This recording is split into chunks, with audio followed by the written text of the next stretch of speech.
sack. No, gets away. He runs, gets away again, goes to the 40, gets away again to the 35. Hungry dogs run faster. What's going on, guys? Welcome back to another episode of Having Juice with OJ. I'm Juan Gonzalez here with the guy that usually leads us off, OJ, but we're doing a little bit different today. We're gonna bounce around a little bit today, go over a couple different sports.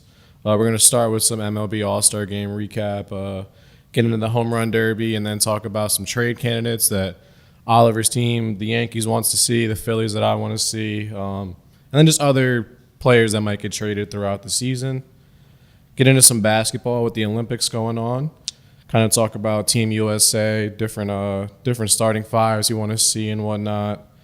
Talk about if Derek White was the best replacement for Kawhi Leonard when he dropped out, and if the USA is going to take gold or if different teams can kind of take it from us. So what's going on, O? How you doing? What's good, bro? Yeah, I let Juan start this one off today, change it up, letting him kind of take the lead here and go through some things that are going on within a couple different sports. And we are going to start off with just the home run derby. Juan, what do you got to say about this, bro? So we talked a couple weeks ago about the format and how we weren't quite sure what it was going to be. I liked the format. I thought it was pretty dope. It was different. Yeah, it was different, but it worked out well. I wasn't quite sure how it was going to be with no head-to-head, but kind of just letting everybody go and then going from there. It was cool to see, like, Boehm goes first and he sets the bar high, and to see if anybody can, catch that. I thought the format was pretty cool. I thought Boehm did well. The two guys that we were pretty high on ended up not really doing too much. Sucked. So. Absolutely sucked. Yeah, Gunnar. So we were totally wrong. Gunnar was trash. Started so slow, and it just got to a point where he had too much ground to make up. But I thought that once you got into the head-to-heads, it was super entertaining. You had Bowman, Teoscar going to a swing off. Teoscar just showed up. He was just cranking balls. It was. I don't even know what happened with that. He wasn't even on the list when we were talking about it originally. He wasn't. So he came out of nowhere. Yeah. So Teoscar, shout out to him. Boehm, though, we talked about Boehm. We weren't really sure why Boehm was in, and Boehm put on a show. He did. I thought Boehm had, some bad pitching at times. Like, some of his balls were so high, and he wanted them high, you could tell, but when they were where he wanted them, which was like up and in, he was cranking them. Yeah, he was. What'd you think about the Derby? I actually really enjoyed it. Of course, different format. You never really know what to expect right away. I loved it. I thought it was cool. Bobby Witt also. Shout out to him. To see what you thought about I was hating on him. I was a big hater, but he came out. The one thing that honestly sucked about him was the pitching. I feel like he had bad pitching too. Yeah. It was interesting. Teoscar taking it was really dope. I think Boehm coming in and just showing out was like really cool to see. I mean, he does not have a lot of homers. He's a double king, like you said. Yeah. But he was electric. Them bringing out the Wooder.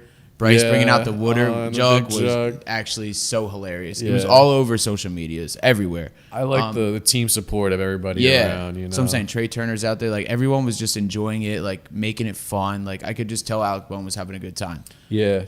And then the final round, Bobby and Teoscar. Came down to the wire. Yeah, Bobby misses that. He had to hit 3 on his last out. He hits the first 2, and his last one probably goes like 415 feet and hits the bottom of the wall, Like, I don't think you could ask for more in a home run derby. I thought they did a great job of producing it and everything. Definitely not, because like sometimes I feel like derbies can kind of be boring in a way. Yeah. This one felt like very electric. I feel like everyone was high, upbeat, tempo. And like really just hyped to be out there and just competing with the boys, which was like really dope to see. Yeah. It would have been nice if Bobby Witt would have hit that one over.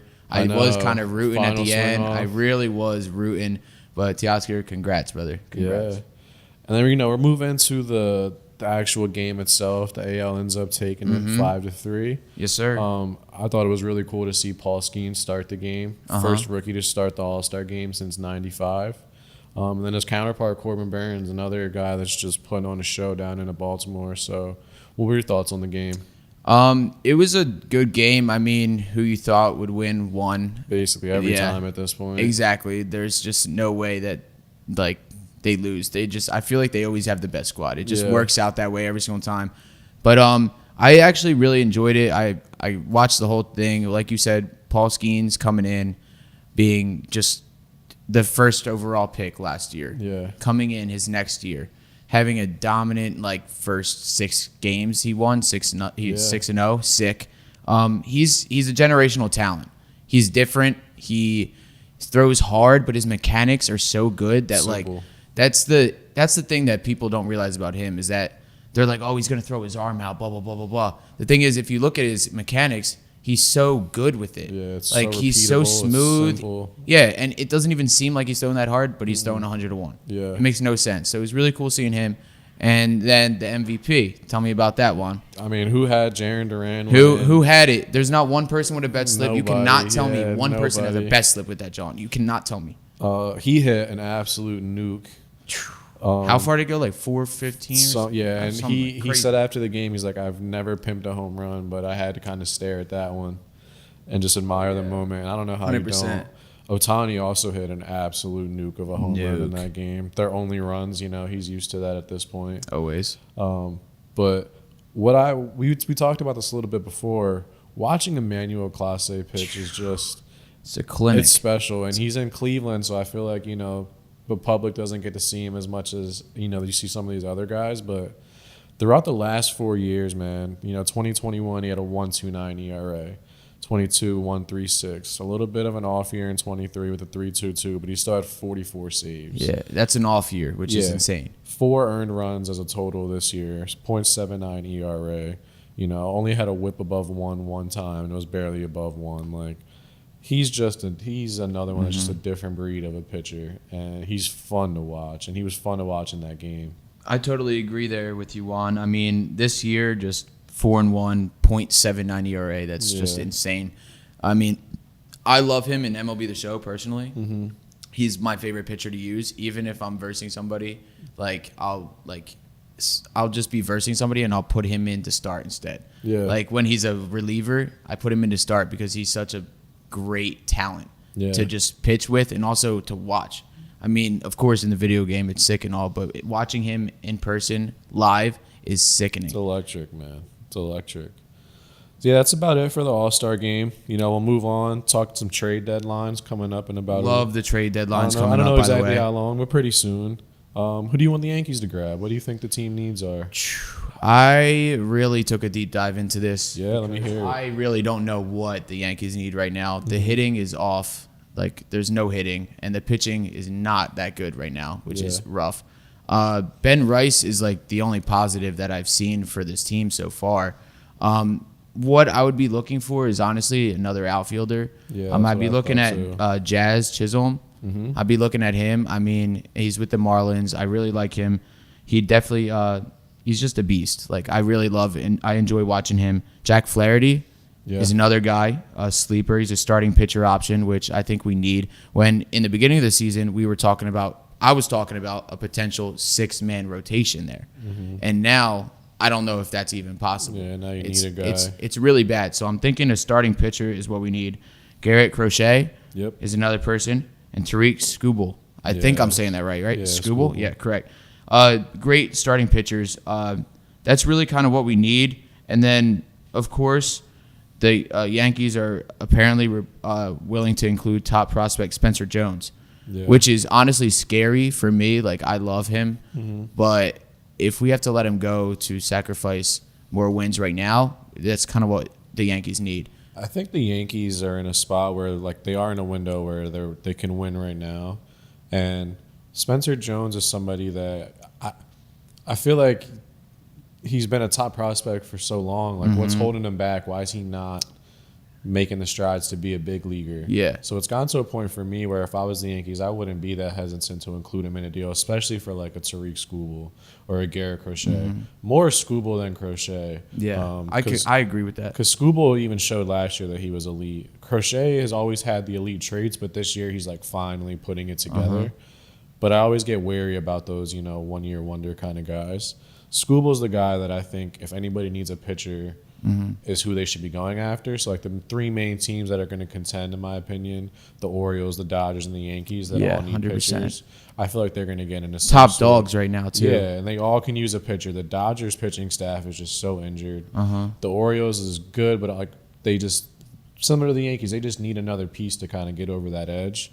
So I think those 3 will get into some sort of bidding war for one of those 2 guys. Yeah. And, I think the Yankees are going to have to include Jones in a deal to get one of those two, just because the market's going to be there for somebody that needs a starting pitcher. I will say I definitely did not think about the fact that, he has been a top prospect for so long, and he hasn't really made that big leap yet. Yeah. Which, like, in the minors, you can dominate a lot. But, like, what does the organization know about him, or what don't they know about him that they aren't, like, trying to push him to go farther, which is something that we wouldn't know as the public, but in private, the organization probably feels a certain type of way about him right now. Yeah. Because originally they were like Spencer Jones, beast, next Aaron Judge, all that stuff. Mm-hmm. What is going on? Yeah, you have a hole in left field. I mean, I'm a Verdugo fan, but Verdugo's not quite getting it done. Yeah. So Spencer Jones, if you're not going to put him in center, you're not going to put him in right because you got Soto or whoever. Yeah. Put him in left and see what can happen. It's Yankee Stadium. The field is small. Mm-hmm. They don't have to be elite fielders to get the job done. So I'm just wondering why he hasn't been able to get up there and even get the chance to be a big leaguer quite yet. So. Yeah, I think he's going to have to get included if they want to get one of those big arms. For me, the Phillies, I mean, Luis Robert's a big name. How do you feel about him, though? Like, what would you give up for Luis Roberts? So I get hesitant on a Luis Robert package because, so one, he's not an effort guy. You see a bunch of clips of him, not running out grounders, or there was a clip of him that he caught a pop-up and just lazily got it in, and somebody was able to get an extra bag, and that doesn't fly in Philly. It's not gonna make fans happy. It's not gonna do you any favors. But I will say, is that because he's playing for the White Sox there? It's a possible. Very bad organization over there with a very bad record. Yeah. Maybe he comes over to Philly, he brings some energy, changes, he's hustling. I mean, you saw Acuna last year just kind of take it easy in the field because he wanted to more preserve his body for he can hit and he can steal bases. Yeah. So I see what you're saying with that. Yeah. I don't know if I'm gonna go after an outfielder. We talked about Brent Rooker a couple episodes ago. Mm-hmm. He came into Philly and dominated the Phillies. He's a beast. First of all, insane. How do you go like that through the Dodgers and then that happens with the A's? Oh, yeah, what happened there? They're in a funk right now that I don't It's really know weird. what's going on. They need another arm in the bullpen. Yeah. I'm not quite sure people are figuring out Ranger and Christopher Sanchez, but that might be the case. But, Ranger didn't look bad last night, and then the bullpen just kind of imploded. Mm-hmm. Also, offense isn't there. Offense is not hitting. They're not producing runs. So, I'd rather them go through a funk now than a little bit later down the line. So that was the one thing I was just about to say. Right now, you want the funk. You don't want it in October. But they did just sweep the Dodgers. So in the same breath, I'm not too worried about it. Yeah. I think they need Tanner Scott would be my ideal candidate for somebody. A lefty that's just another. You're gonna have three lefties that throw over 100 miles an hour, and that's fun. That's fun. That is fun baseball to watch. I would take Hector Neris back. There's rumors that the Cubs are looking to maybe get rid of Neris. And then, Mason Miller would be cool. That's another one-year guy that I'm a little hesitant on, but that's another guy in the All-Star game, just elite. Yeah. Just 104, just effortlessly. Like what? Struck out Shohei on just an inside slider that was filthy. I'd love to get Mason Miller. At this point, Painter, he's got arm concerns. I don't want to give him up, but if it's going to get you a lockdown closer that's a rookie, I'm not too mad at it. You're basically trading a rookie for a rookie, and you're going to have to add more than Painter, but Mason Miller would be cool. And then Kirby Yates, another all-star, having a great year. I think he could be another guy that comes in and fortifies the back end. I wish they would just make Hoffman the closer. Hoffman's been their best reliever. Alvarado's not been good lately. But, yeah, those would be my trade candidates for the Phillies. Yeah, I mean, I'm totally in on Mason Miller. I really don't care if it's that 1 year, he's just snapping. He's going crazy this year. And him coming to a team, going away from the A's and coming to Philly would be insane. I feel like he would dominate. I feel like he would come in, bring some energy. And he's got, you saw 104. I mean, Bryce was talking about it. He said he was sitting next to him on the plane talking to him and stuff. He was like, I'm trying to face him, all this. He saw the 104. He said, nah, I'm good. Yeah. No, I'm not trying to face him. I thought it was interesting that he flew with the Phillies. I the did All-Star too. game. That's when I originally thought collusion. I don't understand how I'm sure the MLB has to approve that. Yeah, it and, has to. But it's really interesting to me. Really interesting. No, I was very confused when I heard that. I was like, y'all were talking on the plane? Yeah. Like, what do you mean? You're just came in out that, you must be going to Philly then. I'm gonna bet it. Yeah, it came out after the A's series that he was just gonna hang out and take the plane with them to the game, and I was That's so random. So random. Sure, yeah. Start colluding. Go ahead, Bryce. Go ahead. Yeah. So yeah, I also had written down here, which I don't know if it would happen, is Randy Arozarena. Yeah, I've seen some rumors on him. I've seen some small rumors about him. I think he's a great player. Yeah. I like him over Luis Roberts 100% in my opinion. He'd be cool to bring in.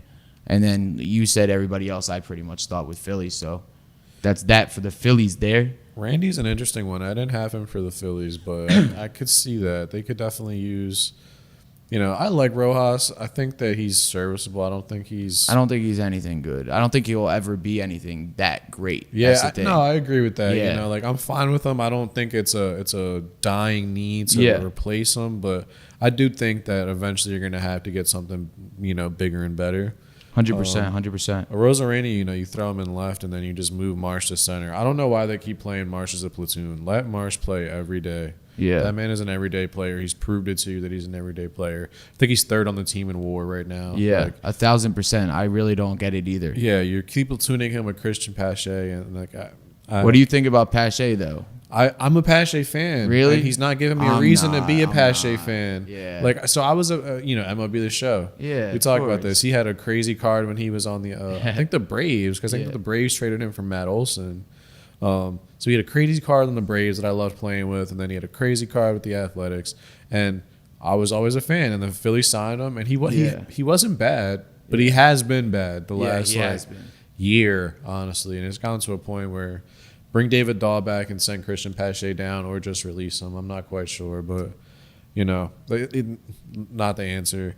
But Rosarino, I'd be cool with. I think that's a cool one. What kind of sucks for the Yankees that I was going through is a lot of these guys that are trade candidates are either one gonna be probably in your division, a lot of Blue Jays are candidates and things like that. I think you guys could use a first baseman. I think if somebody like Vladdy's available, that would be cool. Him in the pinstripes would look beautiful. He'd have to cut the hair. Did he cut the hair or did he grow it back out? I know he had cut it for a while. Yeah, he had to cut it for a while, but no. But I think the Astros could use a first baseman because the Astros, I feel like, are just having an off year and they'll be able to kind of retool. You go get yourself a Vladdy. They tried the Jose Abreu experiment. It didn't work. And then the Mariners. The Mariners are contending now in the West. So somebody like Vladdy, I think, could go to one of those three spots. What do you think about Vladdy? I mean, send him to the pinstripes right away. Yeah. I mean, I was just talking about Ben Rice. He's been great for sure, but he's not anything more than a tool player right now. We just plugged him in. Yeah. And he's done really well for sure, but that's not our answer. We cannot go into the playoffs with Ben Rice leading off. I will literally go crazy if that's what I see. Yeah. It would be amazing to see Vladdy come to the Yankees, but do I think that's going to happen? Honestly, no. So if I was to guess, I kind of wrote down 4 different ones. I wrote down the Chicago Cubs. They've been linked to Vlad a good amount, and they definitely need a first baseman too. Yeah. I mean, but it's the Cubs. What are they? They're such a meddling team. That I just don't see them making a big move like That's that. what I'm saying. But they definitely need one. Yeah. But will they? I don't know. Yeah. The next, I would go the Giants. They need a big bat. Yeah. They need a big bat there, and I feel like that they would be willing to spend on a free agent. So that's why I kind of like the Giants as a landing spot for him.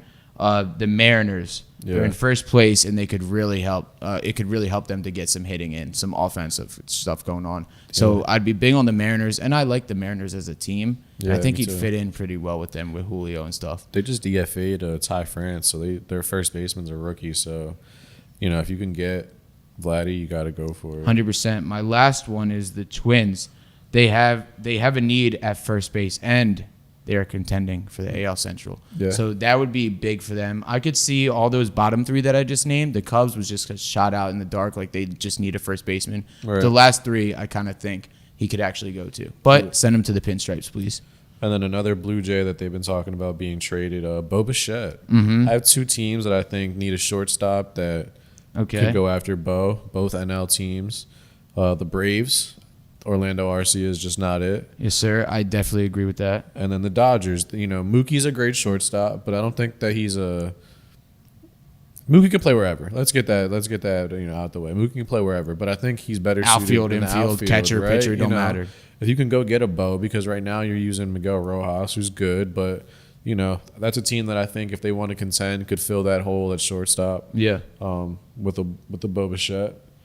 Anything on Bo? Yeah, honestly, every single one you just said I had written down and nothing more. Yeah. I don't really know where Bo should go.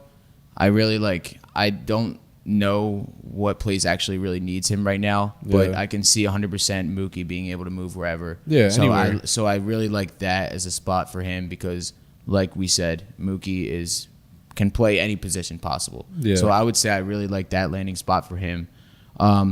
With another person who I talked about earlier, Jazz Chisholm, I kind of wanted to talk about. Yeah.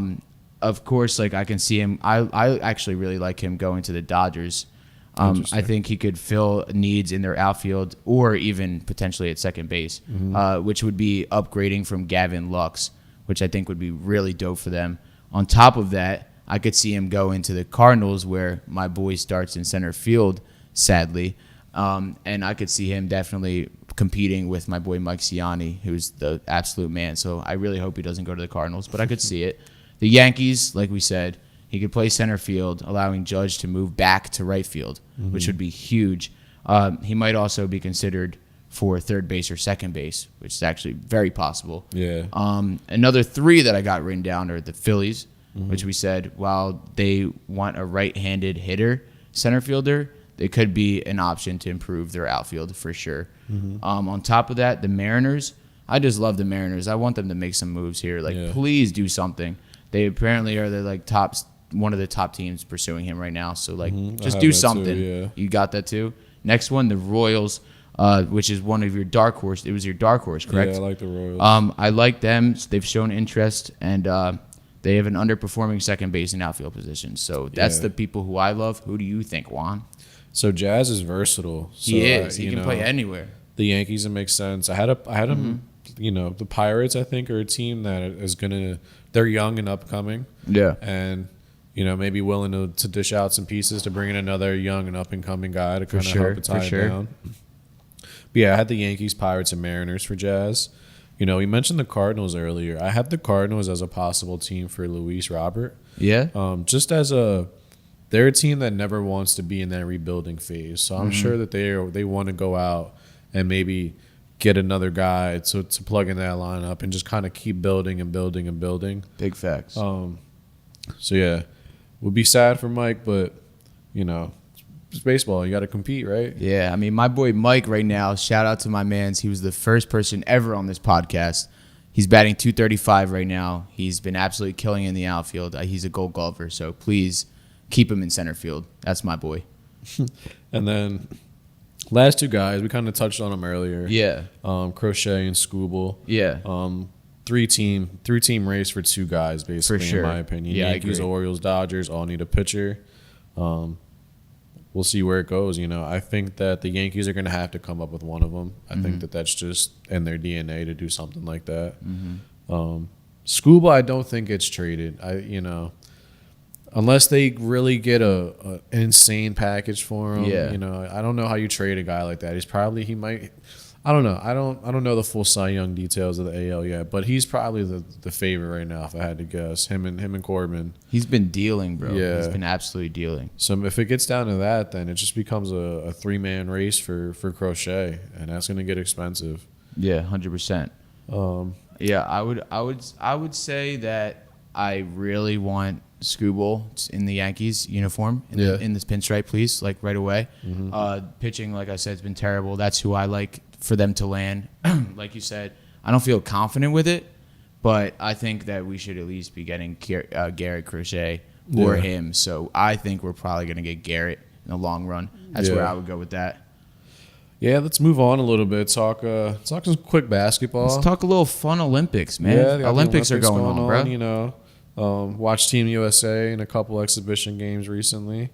Almost lost to a South team that they were Sudan. like plus 42 to win. Like, it was insane. Yeah, LeBron James, though, the best in the world. The best in the world. I don't care. The best. Too. After Joel had just said, it's not the same LeBron. Are you kidding me? Yeah, you knew LeBron was going to come out and make that driving layup. You already knew that. Yeah, but speaking of Joel, on social media, all everybody wants to talk about is he how fit? he's not a fit for this Team USA team. That's insane. That's blasphemy to me. All right, I'm glad we agree on that because I don't know on what team the MVP from a year ago is not a fit on. Find me that team and I'll show you that you're wrong because Joel is a good fit on this team. He went 15-8-5 in that game against Germany. Mm-hmm. What do you think about Joel on this Team USA team? Is the hate warranted? As long as his eye isn't blinking sideways, then I'm okay with it. Like, get him out there, have fun. Like, the only thing is, if I'm a Sixers fan that I have an issue with is just like his health. Like, you're just worried about him staying healthy and going out and competing still because you want to go see him compete if he's playing, and he will. He should be in the starting five easy, which he will be. He's the best center to be out there right now, 100%. And he's a dog. Like, as much as I hate on the Sixers, as much as I can do all the smack talking, he's a good player to watch, man. And he's fun and he's dominant. And I totally think he's in the starting five, obviously, and he's definitely worth to be like starting on this team. Like, there's no way that you can say that he's not a good fit. It makes no sense to me that people would say that. I agree. It's pretty crazy. I think people just love to hate on Joel Embiid. People love it. I don't even understand why, honestly. Like, even as a Celtics fan, I admire him. Like, he's a beast. The only issue is he's injury prone. Yeah. But if he's out there, I want him to go ball. That's what's interesting is that, this is supposed to be like conditioning, like a ramp up period for him. And then they're in an exhibition game and he just like 2-foot jump, double hand blocks the ball off the backboard and falls down. And every Sixers fan is like, wow, that's so cool, but never do that again. Yeah. Because your knees can't handle it, you know. It's proven at this point. It sucks. I love Joel Embiid. And it's like one of those, I get in arguments with people all the time. I've never been a fan of the injury argument. I always think like you've got to be available for me to be able to back you up. 100%. Joel's injuries have been so unfortunate that it's like he's the only person I feel I can really argue like the injury thing on because who gets punched in their face driving on a layup and breaks their nose in the playoffs and has to miss time or gets their knee landed on and gets their meniscus torn. Yeah. Like everything for him just feels like it's been so unlucky and you'd hate to see it happen again in something like an exhibition game before the Olympics, So I hope they turn it on. I think he's a great fit. But we're gonna go on to what would your starting five be for this Team USA roster right now? My starting 5-1, Steph Curry at the 1, obviously. Come on, there's no other way. I'm going kind of like a big man lineup, honestly. Okay. I'm kind of feeling like it could be back and forth, but I'm thinking Jason Tatum at the 2. Okay. Take him at the 2. That's a 6'8" 2. That's insane. Yep. Big guy. KD at the 3. I like him at the small forward position. 4, LeBron James, 100%. Yeah. Come on, give me that. Next, Joel Embiid. That's my 5, bro. That's it. Heard, Simple. Heard.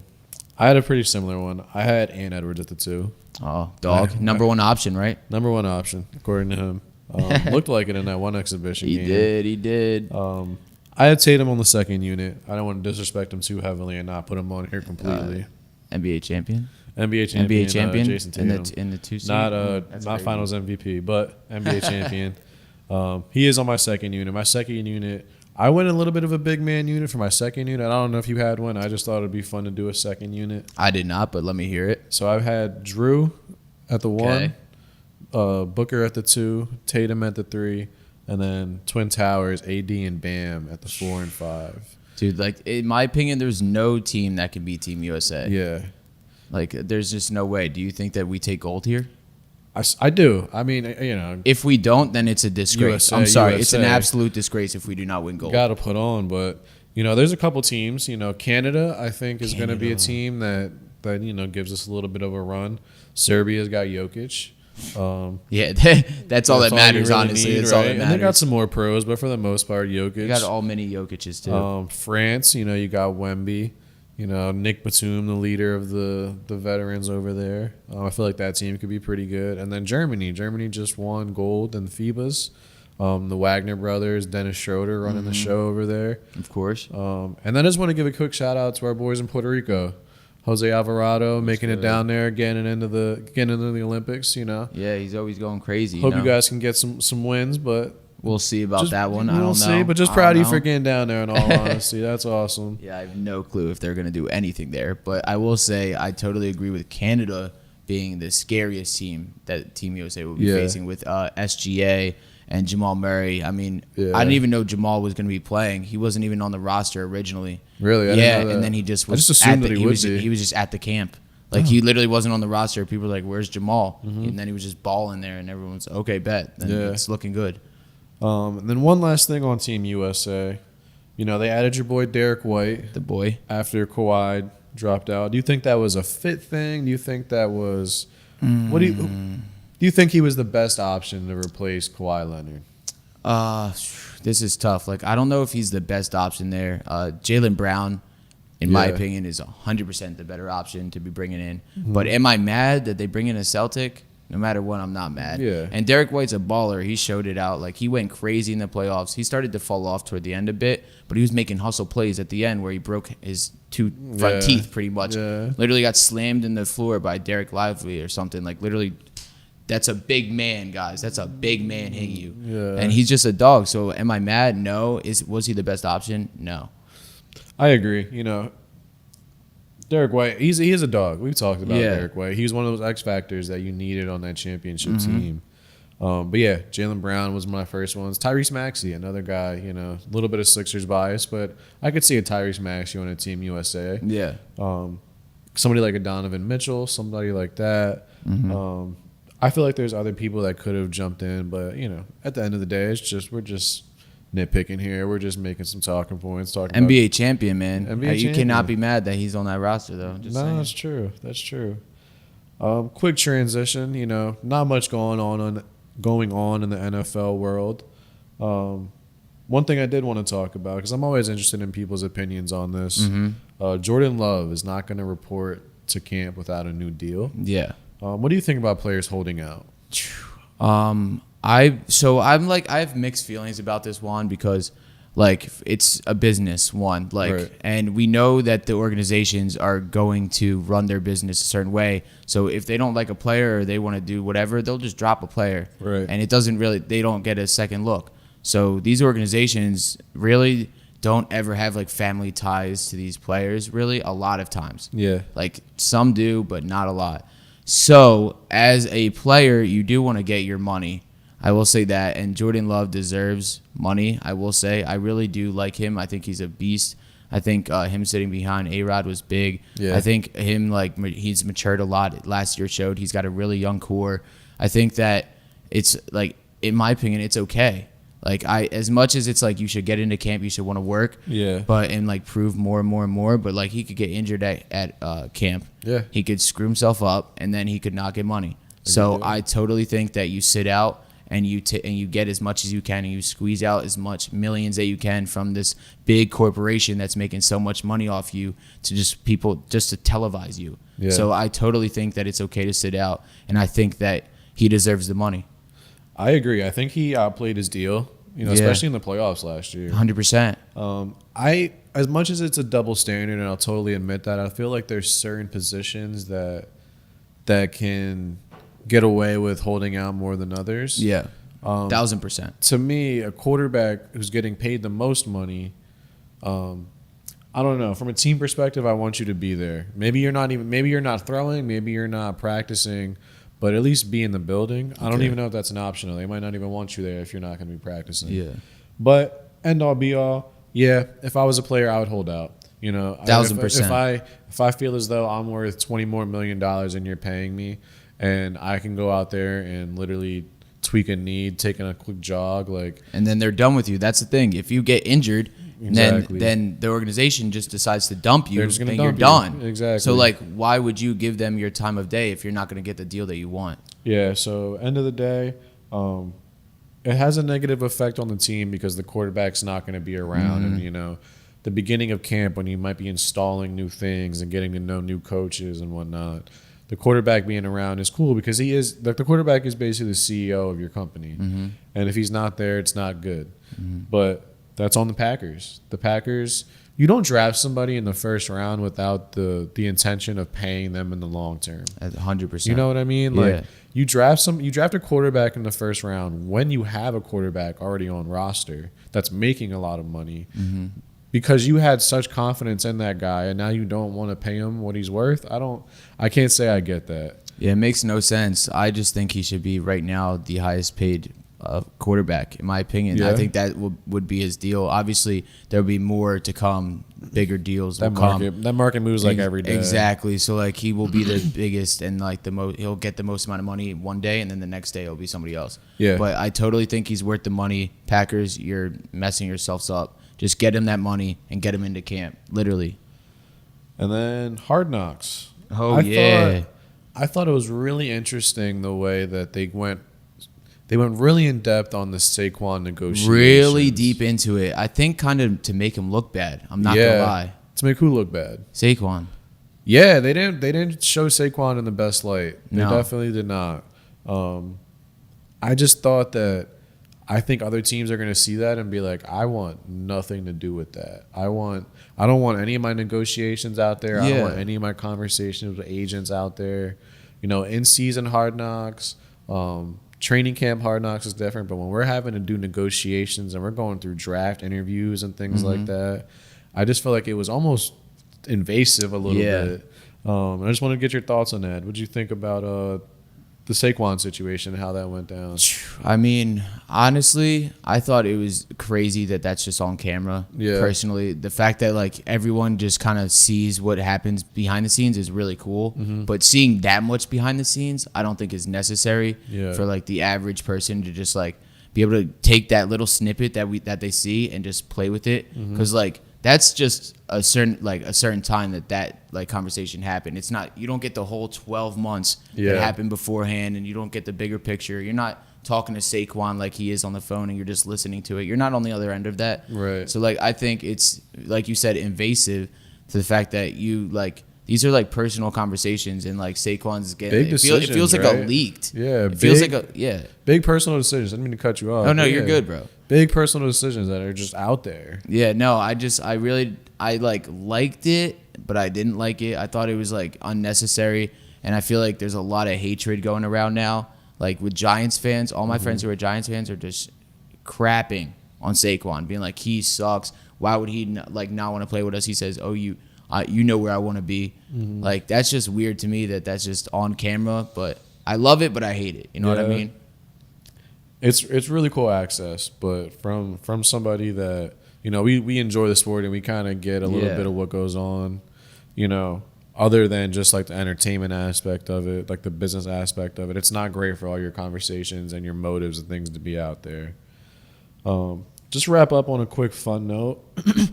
NCAA 25 came out. Oh my goodness, ladies and gentlemen, the best game in the history of games to ever come out has finally come out again. NCAA 2025. What mode you been playing? Road to Glory, Ultimate Team. Ultimate Team has been absolutely amazing. I haven't touched it yet. It's fun. It's been fun. You really don't have to buy too much. Usually, like, you have to buy a bunch of packs and stuff. Yeah. But it's been fun because you can go through, like, different challenges and get, like, good players, kind of, and just, like, kind of get the layout of the game. It's, like, people hate on it, but I love it. Like, if you're on the road, all the lines where you're like trying to throw are it's all annoying, squiggled around. but it's cool. It's so annoying. It makes it harder. Yeah. And then also the point of view is like right behind the quarterback, so you have to look left and right. Makes it hard. Like the people who are dragging to the outside, you can't even see your dude doing a halfback wheel. Yeah. I love it. I think it's sick. I did a little bit of Road to Glory. Then I got into Dynasty. Had to revive the Temple Owls. Oh yeah. Bring them back to relevancy. Yeah, 67 overall, I think, right? Something like crazy that. like Yeah, that. They're so not trash. great. They're so bad. But it's cool because you're playing the game and then you're like, is this guy real? So then you start Yeah. Googling people. Yeah. I definitely think it's helped with my knowledge of college football. Oh, definitely. Like, I know way more players now. Definitely. And it's going to be cool to see like some of these guys that are freshmen, Yeah. 4 years from now that they get drafted. And we're like, I remember that guy. Yeah, I remember In my he caught dynasty, he caught an 80-yard touchdown. That was sick. That guy, when he was a freshman, took that opening kickback at the AAC championship game, that he never got to. Yeah. Yeah, I absolutely love the game, Juan. Everyone should go check it out. It's the best game. It's the best $70 you could ever spend, I'm telling you. Yeah, a lot of fun. Thanks. Took way too long for it to come out, but we are having a ball doing it. Yes, sir. We are going to wrap it up here, guys. We appreciate you listening. Clap it up for Juan Thank leading you, that, thank John. you, thank you. Yeah, so like, comment, subscribe, people. And, yeah, we'll see you next week. What's good? All right. In trouble. He's going to be sacked. No, gets away. He runs.